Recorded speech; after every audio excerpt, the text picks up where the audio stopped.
Hi guys, today we have installed the Android player in the 2015 Mercedes ML.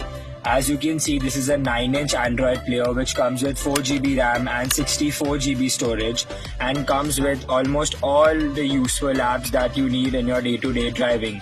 For example, you have access to Google Chrome, Play Store, YouTube, Google Maps, etc. And the best part about this Android player is that you also get wireless Android Auto and Apple CarPlay. As you can see, the Android Auto is working flawlessly without any lag whatsoever. You can also effortlessly connect Wi-Fi to this Android player. Our Android player supports 2.5 GHz and also 5 GHz Wi-Fi. Now let's play some YouTube. As you can see, the YouTube is also working perfectly well without any lag whatsoever, and same goes for the Google Maps as well.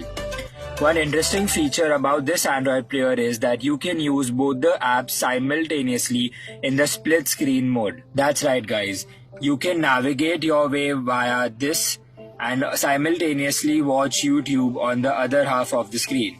Good to know stuff, our Android player also supports a fully HD reverse camera as well. As you can see, the clarity from the reverse camera is just amazing, whereas the original car does not support or provide with any reverse camera.